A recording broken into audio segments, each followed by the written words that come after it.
और ठंडे पानी की मटकी सदगुरु वे तो सामने विद्यमान है, तो यही मेरे लिए तो परम उपकारी माने जा सकते हैं। यदि वे जैसा कहते हैं, वे मात्र कहते हैं, ऐसा नहीं।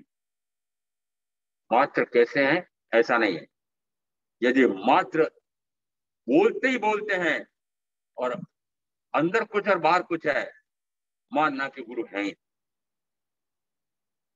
27 प्रकार के गुण साधु क्या है, उसमें 3, और उसमें 3 मकान 2 इस प्रकार के हैं, तथाकारी, तथावादी, यथाकारी। जैसा बोलते हैं वैसे ही करते हैं, जैसा करते हैं वैसे ही बोलते हैं। सदगुरु की पहचान करने के लिए कहा जाता है, सिद्धांत में 3 बातें हैं कि श्रद्धा कैसी है, उनकी आत्मा के प्रति आत्मा की श्रद्धा कितनी दृढ़ है, पक्की है। श्रद्धा। दूसरा है कि जैसी उनकी श्रद्धा है वैसी उनकी प्ररूपणा है, और जैसी श्रद्धा है वैसी प्ररूपणा है, वैसे ही स्पर्शना है। ये तीनों बातें होनी चाहिए। अंदर में आत्मा का श्रद्धा पक्का है, और यदि आत्मा का श्रद्धा है तो फिर बोलते हैं वो भी उसी प्रकार का बोलते हैं कि अपने आप पर श्रद्धा कर लो, अपने आप पर अवगाढ़ परमावगाढ़ श्रद्धा कर लो। और ऐसी परमावगाढ़ श्रद्धा होते से ही फिर क्या होगा कि वो प्रोपणा करेगा, तब भी वो उसी प्रकार की प्रोपणा होगी जैसे अंदर में श्रद्धा आत्मा की हुई है। और जब वो प्रोपणा सा करेगा तो फिर स्पर्शना में यदि दोष लग रहे हैं, गोचर पाने के नियम में दोष लग रहे हैं, पंखा, कूलर, एसी, इन सुख साधन के सामग्रियों के साथ और शरीर सुख का भोग भोग रहे हैं, स्पर्शना उल्टी है।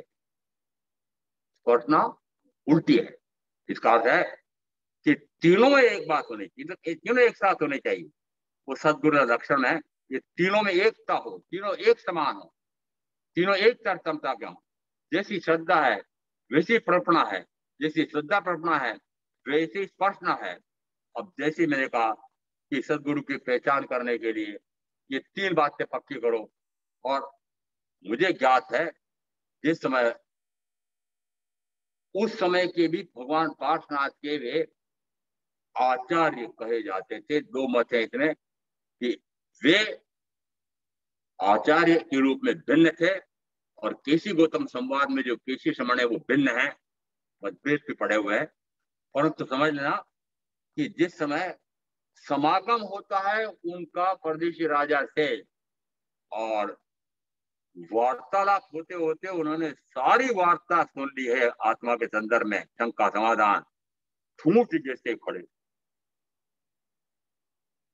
वंदना का भाव नहीं, वंदना नहीं करूंगा। क्यों नहीं करूंगा? जब तक परीक्षा नहीं हो जाएगी ये वास्तव में सदगुरु हैं, तब तक वंदना नहीं करूंगा। अब आपको ऐसा कहूं तो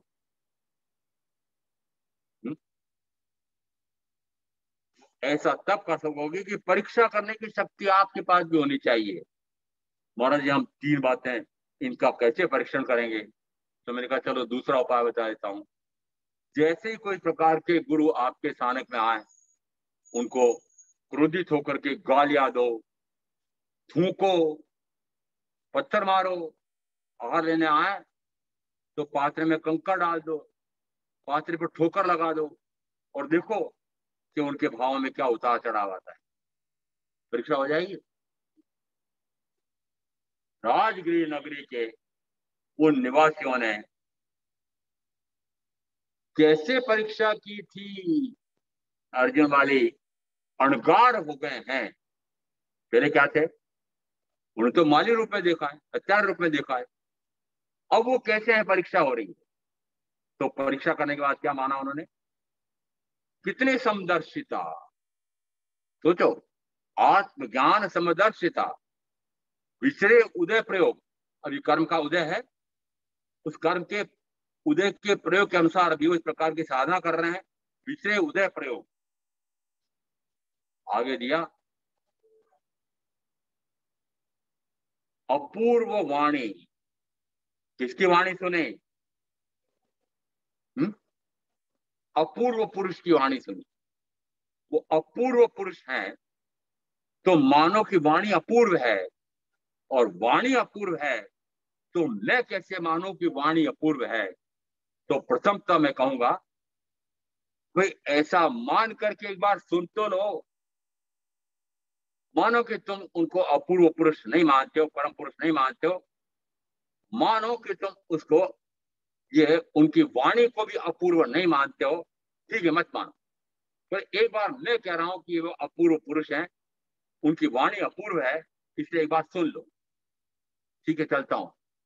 बेटा पोता पिताजी बात दादाजी की कहने से आ गया, आ करके जैसे वो सुनने बैठता है, और सुनते सुनते सुनते सुनते उसको लगता है ये जो बोल रहे हैं वो परम सत्य है, मेरे अनुभव में सत्य सिद्ध हो रहा है। वो मैं भी ऐसे ही आत्मा हूँ, जैसे ये सदगुरु हैं, जैसे परम गुरु तीर्थंकर अरिहंत होते हैं, ऐसा ही मैं भी हूँ। अंदर में जिस समय अपने आप के अपूर्व आनंद का आस्वाद आता है, इसका, उस वाणी को सुनते सुनते सुनते सुनते आत्मा में अपूर्व आनंद का आस्वाद आया, तो फिर माना कि वाणी अपूर्व है, तो फिर माना कि वाणी दाता भी अपूर्व है। इसलिए प्रथमतः तो ऐसा मानो कि ये तीर्थंकर हैं, प्रथमतः ऐसा मानो कि सदगुरु हैं, और फिर सुन करके आप पक्का कर लेना कि सदगुरु हैं कि नहीं।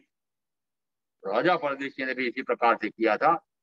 प्रथम तो उन्होंने कहा कि मैं मानते नहीं कि तुम सदगुरु हो, मानते नहीं। और कितने प्रश्नोत्तर किए, और सारे प्रश्नों में से अंतिम प्रश्नोत्तर तक मैं तो मानना ही नहीं चाहता हूं। आप जो कह रहे हैं कि शरीर अलग है और आत्मा अलग है, मैं तो मानता हूं दोनों एक हैं। अन्नो जीवो अन्नो शरीरो नो तम शरीरो नो तम जीवो, यानी जो जीव है वही शरीर है, जो शरीर है वही जीव है, दोनों भिन्न है। ये आत्मा भिन्न है, शरीर भिन्न है, ऐसा मैं जानना चाहता ही नहीं, मैं मानना चाहता ही नहीं।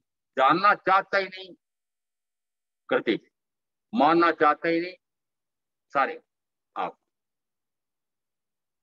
कृतिक तो जानना ही नहीं चाहता, अंदर में जानने की जिज्ञासा हो सकती है, पर बोलता क्या, मुझे तो जानना ही नहीं ना। वो राजा परदेशी इसी प्रकार से खड़े थे, मुझे जानना ही नहीं कि आत्मा अलग है।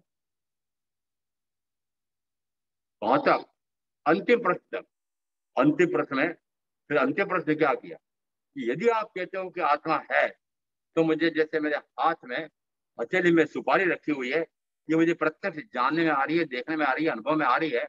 यदि आत्मा है तो मुझे इसी प्रकार से प्रकट बता दो ना, आत्मा है तो मुझे प्रकट बता दो। अब वहां दृष्टांत देख करके समझा है, वह तो अन्य आगमन में बहुत सारे इस प्रकार के तात्विक विवेचन आए हुए हैं, परंतु वहां वहां राजा परदेशी को समझाने के लिए उन्होंने कहा, देखो ये सूखा पत्ता पेड़ का, ये आपको अनुभव में आया हिला था? या हाँ हिला था। कैसे हिला था? कि हवा के कारण से हिला। क्या आपको हवा दिख रही है, जानने में आ रही है कि नहीं आ रही? इसका अर्थ है कि हवा से तो हिला है, तो हवा से हिला है इसका अर्थ है कि यदि हवा भी आपको जानने देखने में नहीं आ रही है, तो फिर वह आत्मा जो अमूर्त है, जिसमें वर्ण नहीं है, गंध नहीं है, रस नहीं है, स्पर्श नहीं है, उसको इन मूर्त इंद्रियों के माध्यम से यदि जानना देखना और मन के माध्यम से अनुभव करना चाहते हो, तो कैसे अनुभव में आए? ये अमूर्त आत्मा को इन अमूर्त आत्मा के गुणों से ही जानना देखना अनुभव करना पड़ेगा। समझ में आ रहा है? वो अपूर्व आत्मिक आनंद का आस्वाद आ क्यों नहीं रहा है?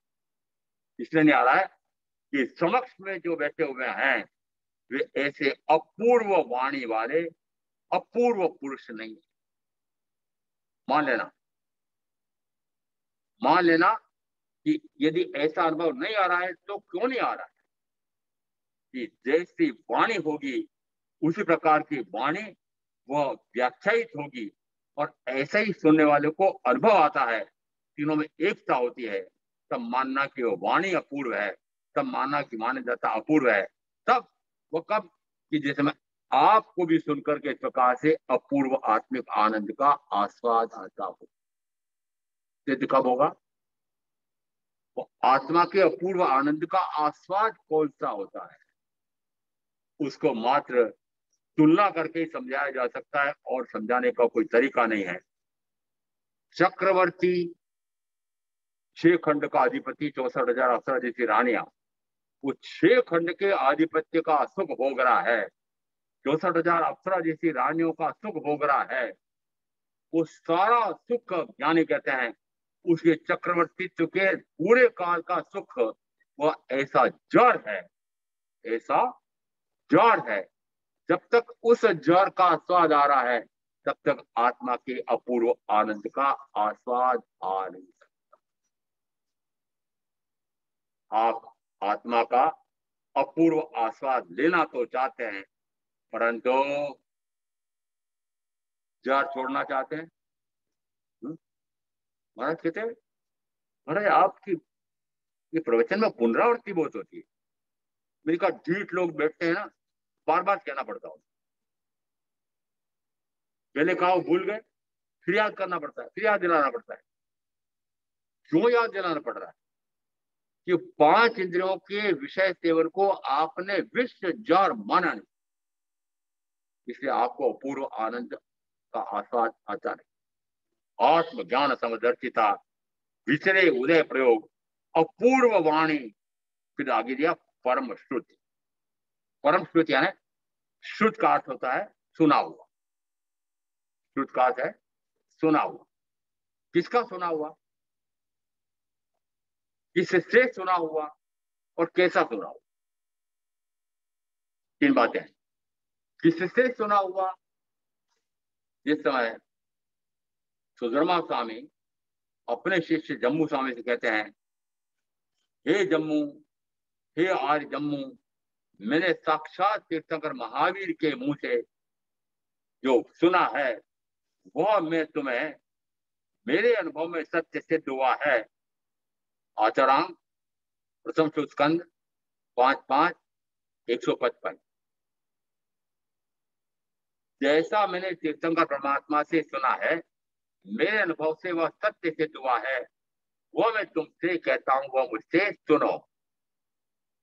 और उसमें कहा बंदप मुखो तुज्य से सुतम में अज्ञतम, बंदप मुखो तुज्य सेवा, कि जैसा मैंने सुना है वैसा ही मेरे अनुभव में सत्य सिद्ध हुआ है। और वह क्या, अब सिद्धांत दिया, अभी एक पंक्ति ने दिया, बंदप मुखो तुज्य सेवा, कि बंद भी आत्मा से और मोक्ष भी आत्मा है। बंद भी आत्मा का और मोक्ष भी आत्मा का। यदि बंद है तो मोक्ष है और मोक्ष है तो बंद है। इसका अर्थ है कि यदि आपने मान लिया है कि मैं बंधा हुआ हूं, तो प्रथमतः तो आपने ये माना क्या कि मैं कर्म से एक बंधा हुआ हूं, वो समझ में नहीं आता है। पर यह तो माना हुआ है कि एक प्रिय से दूसरा प्रिय बंधा हुआ है। अरे भी आपने पारिवारिक बंधन बांध रखे हैं कि नहीं बांध रखे हैं? तो मूल बंध का कारण कौन है? बंधन। वो जो बंधन बांध रखे हैं, तोड़ना चाहता है? तोड़ना चाहती है? नहीं, तोड़ना चाहते नहीं। पक्का कर रखा आपने। मैं तो जब तक मैंने महाराज 7 बार वचन दिया था, 7 चक्कर लगाए थे। कितने चक्कर? अग्नि के साक्षी में हवन, सही है, 7 बार। क्या 7 बार वचन दिया था? मैं जीवन भर तुम्हारा साथ निभाऊंगी। फिर उत्तर में वो बोलता है, मैं भी जीवन भर तुम्हारा साथ निभाऊंगा। पक्का किया ना आपने? पक्का किया। अब तोड़ना चाहते हो उसको? और ये संबंध यदि तोड़ना नहीं चाहते हो तो कर्म का संबंध कैसे टूटेगा? क्योंकि कर्म का बंध तो मात्र इन बंधों से हो रहा है। वो टूटेगा कब? कि उस श्रुत से। श्रुत यानी कौन सा? कि तीर्थंकर परमात्मा द्वारा जो फरमाया गया है, वे जब बोले हैं और बोल करके जिसने सुना है, तो गणधरादि देवों ने उसको सुना है, अब सुन करके फिर दूसरे को बताया है, तो उसको कहा जाता है श्रुति।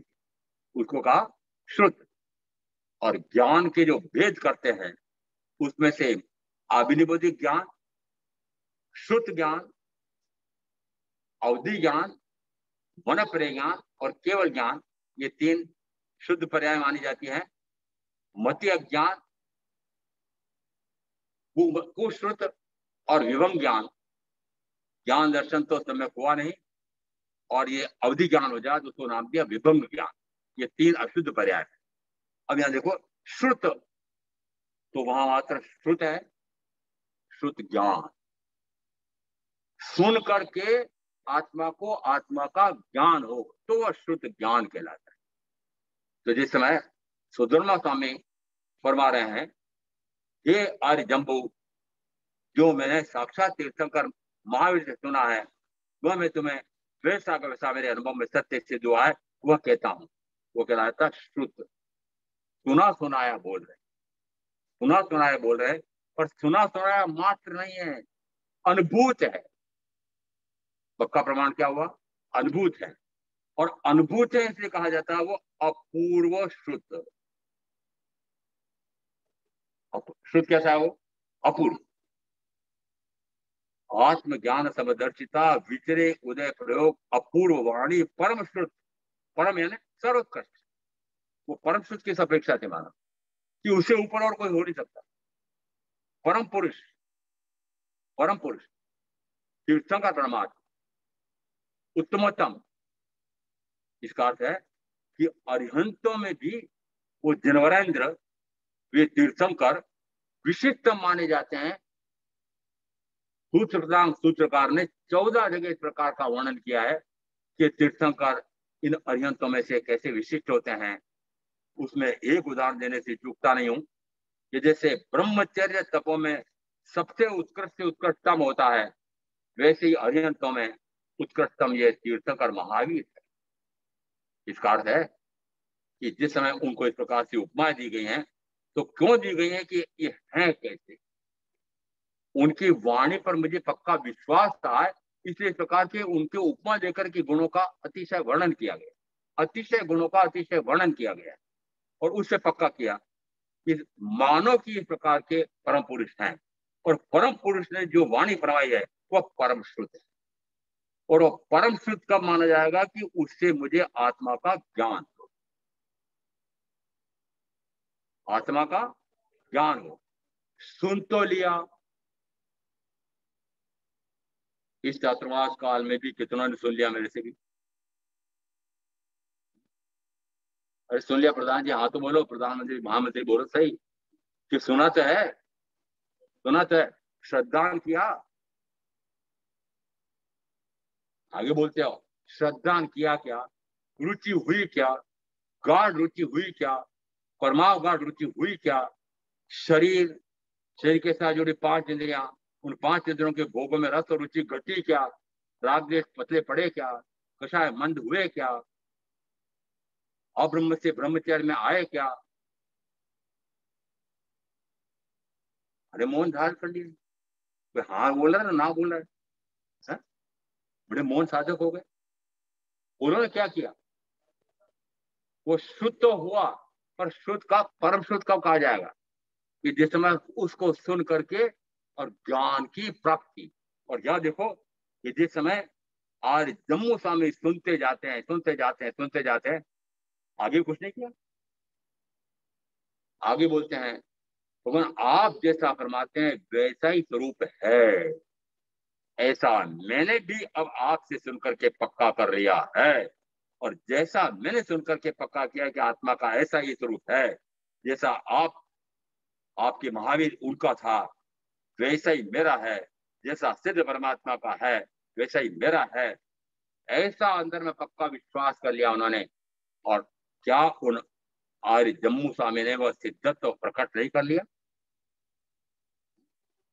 कर लिया था। वो श्रुत क्या हो गया? वो परम श्रुत हो गया। परम श्रुत कब कहलाया हो? कि परम श्रुत को सुन करके, और जैसा आत्मा का स्वरूप परमात्मा का स्वरूप बताया गया है, वो आत्मा स्वयं परमात्मा स्वरूप हो जाता है, परमात्मा स्वरूप प्रकट कर लेता है, तब कहा जाता है वह अपूर्व वाणी। एक अपेक्षा से कहा जाता है ये पांचों गुण तो वे परम सदगुरु तीर्थंकर के संदर्भ में आए हैं, परंतु यदि उनके अभाव में अब मैं वो नहीं है तो क्या करूं कि सामने जो विद्यमान है यदि ये पांच गुण उनके भी अधिकांश से प्रकट हो गए हों, ऐसा मुझे स्वयं अनुभव में आ रहा है सुनते सुनते, तो मानना कि ये भी इसी प्रकार के सदगुरु हैं। और ऐसे सदगुरु की वाणी को सुन करके और उनके द्वारा बताए हुए आत्मा के स्वरूप को जान करके और उसका परम अर्थ साध लो। परम अर्थ साध लो। आत्मा का परम अर्थ किसमें है कि जैसा इसका त्रैकालिक स्वरूप है वैसा प्रकट हो जाए, ये आत्मा का परम अर्थ साधना कहलाया। तो जैसा स्वरूप है वैसा पहले पक्का कराया, तो फिर सबसे पहले ये पक्का कराया कि जैसा अभी हो रहे हो वैसा ये तुम्हारा स्वरूप नहीं है। अभी जो तुम हो रहे हो वो तुम नहीं हो।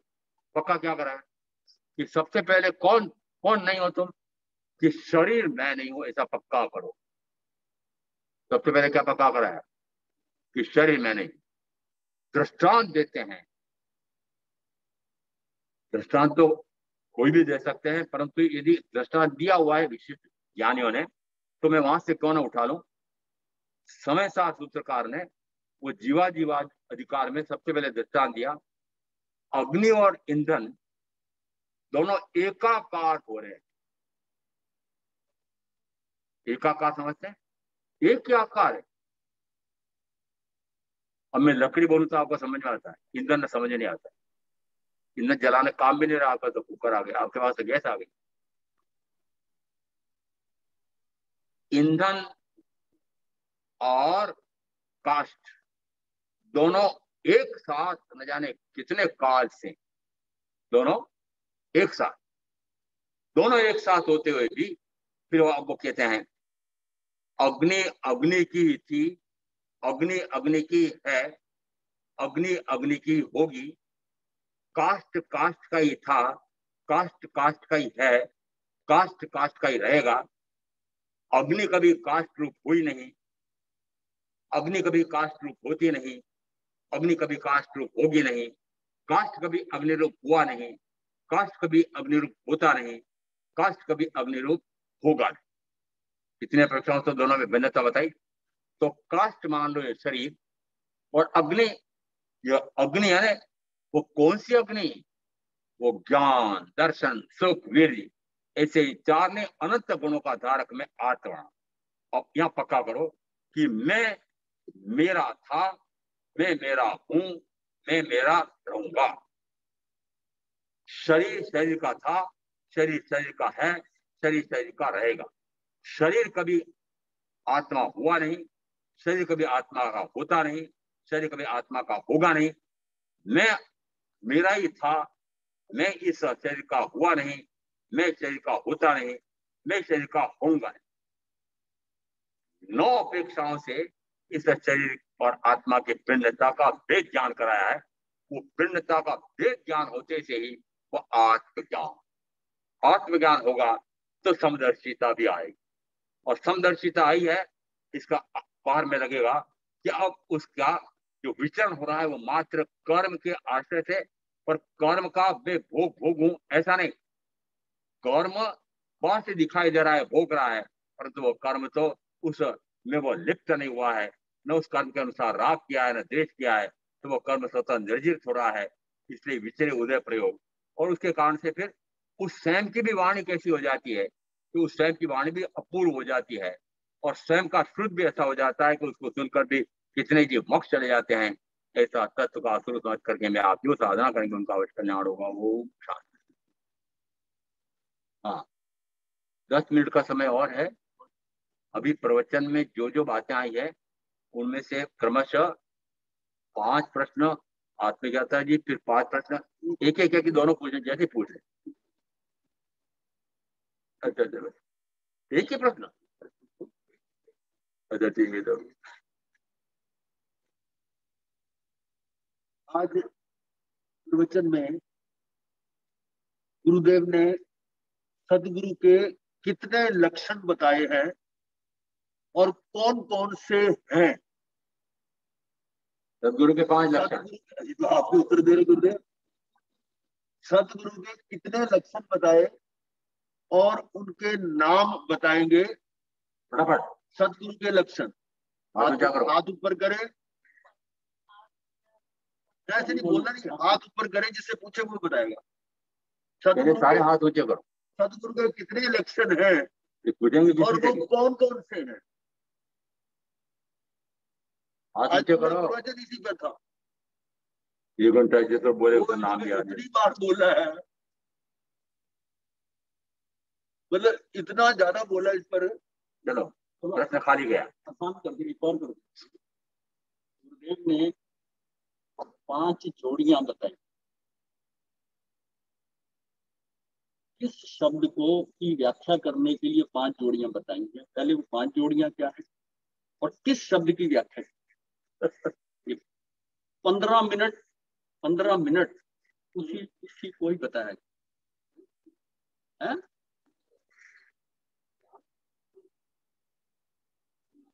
5 जोड़ियां और गाथा के एक शब्द को व्याख्या करने, बताओ क्या बताए?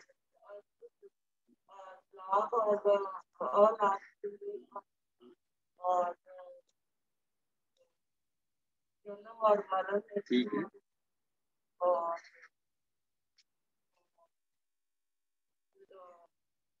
दाबा लागे सुए दुखे जीविए मरने ता तमो निंदा पसंदा तो ता मारा मारो।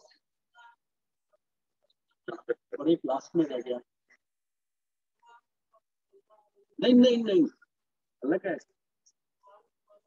मान अपमान अलग है। ठीक है, फिर भी काफी नजदीक पहुंच गए। दान जी तो इनको गिफ्ट। और यहाँ जो प्रश्न मैंने पूछा था उत्तर लिखा हुआ है बोर्ड पे। आत्म ज्ञान सब दर्शिता विचरे उदय प्रयोग और अपूर्व वाणी पर सब कुछ लिखा हुआ है। यहाँ पर इस गाथा में 5 लिखे हुए हैं लक्षण, फिर भी नहीं बताया। और पूरा प्रवचन इसी पर था। एकाग्रता से सुनना, मात्र पुरस्कार जीतने के लिए नहीं, जितना आप एकाग्र होकर के सुनेंगे उतना ही आपके स्मरण में पक्का रहेगा और चिंतन करके वापस उस रूप में होने के लिए आपके लिए पुरुषार्थ देगी।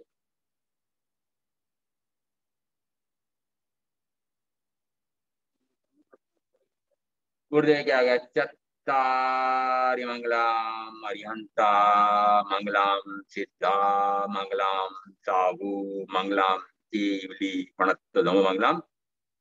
चत्तारि लघुत्तमा अरिहंता लघुत्तमा सिद्धा लघुत्तमा साहू लघुत्तमा केवली प्रणतम लघुत्तमा। चत्तारि संपवज्जामि अरिहन्ते संपवज्जामि सिद्धे संपवज्जामि साहू संपवज्जामि केवली प्रणतम धम्मम शरणपवज्जामि। 4 मंगले 4 उत्तम 4 शरणा और शरणा नहीं कोई जो भव्य प्राणी याद रे तो अक्षय अमृत।